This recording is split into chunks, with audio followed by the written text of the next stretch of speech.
Assalamualaikum warahmatullahi wabarakatuh. So today I will talk about the climate change.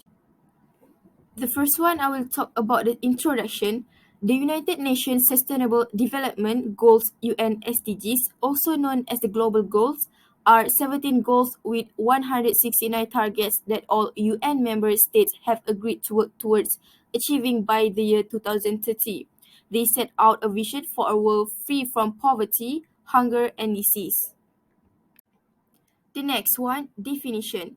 2019 was the second warmest year on record and the end of the warmest decade 2010 until 2019 ever recorded.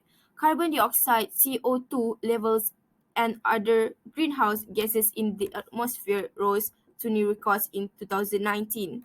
Climate change is affecting every country on every continent. It is disrupting national economies and affecting lives. Weather patterns are changing, sea levels are rising, and weather events are becoming more extreme.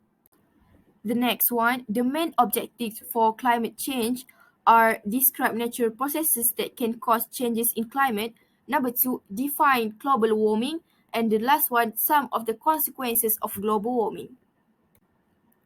Now I will describe natural processes that can cause changes in climate. A. Strength of the sun. Energy that affects the climate originates from the sun and passes through space until it hits the Earth's atmosphere. Some of the solar energy intercepted at the top of the atmosphere passes through to the Earth's surface. Some reflected back into space and some is observed by the atmosphere. B. Changes in the Earth's orbit. The Earth's orbit around the Sun is an ellipse, an oval shape, but it isn't always the same.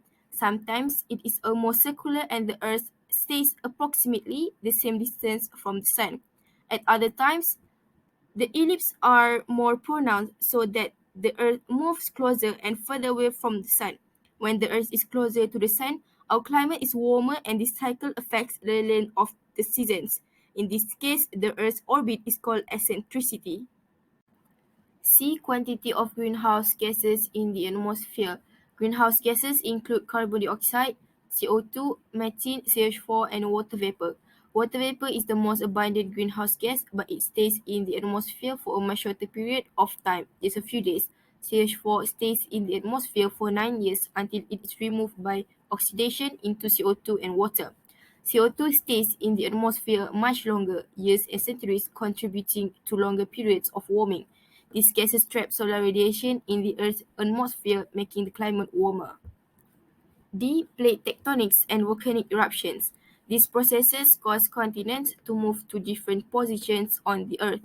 For example, Britain was near to the equator during the Carboniferous period around 300 million years ago, and the climate was warmer today. The movement of the plates also causes volcanoes and mountains to form. This contributes to a change in climate. Large mountain chains influence the circulation of air, consequently influence the climate. For example, warm air may be deflected to cooler regions by mountains. Volcanoes affect the climate through the gases.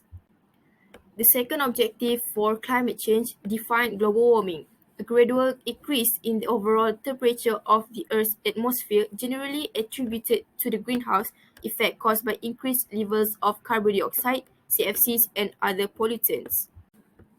The last objective, what are some of the consequences of global warming? The first one, temperatures will continue to rise. The second one, Arctic likely to become ice-free. The third one, sea level will rise 1 to 8 feet by 2100.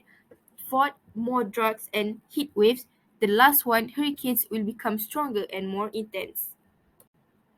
In this slide, we have example of projects for climate change. The first one, creating the greenest football club in the world, Forest Green Rovers. In United Kingdom, the Forest Green Rovers are bringing eco-thinking, sustainable living, and renewable technology to football fans. The second one, Catalytic Finance Initiative, Global. Bank of America is working with partners to mobilize approximately USD 10 billion for innovative and high-impact climate mitigation and sustainability-focused investments. The last one, Santiago Biofactory. In Chile, water utility company Aguas Andinas is transforming Santiago's 3 wastewater treatment plants into biofactories that convert wastewater and sewer sludge, a wastewater treatment byproduct, into clean energy. Furthermore, we can have role young ambassador in school, community, and country. In school, we can hold Earth Week. Besides, in community, we can create an eco group. The last one, in country, the government can hold the Youth Climate Ambassadors YCA leadership program.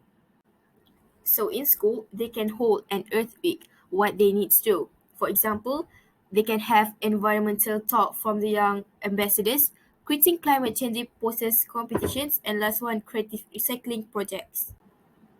In community, create an eco group. They can hold gotong campaigns and the 3 Rs of waste management. Last but not least, in country, the government can hold the Youth Climate Ambassadors YCA leadership program. The reason why this program is held because to ensure younger generations have the skills and knowledge to play a leadership role in taking action on climate change. Other than that, the reason is to develop projects designed to drive changes within the country and gain a diverse set of skills related to sustainability and climate action. This program includes workshops, learn about environmental issues and craft innovative solutions. The second one, online engagements, to connect with YCA peers and learn from expert guest speakers. And the last one, impact project, apply knowledge and skills to address a real world problem. That's all for now. Thank you for listening.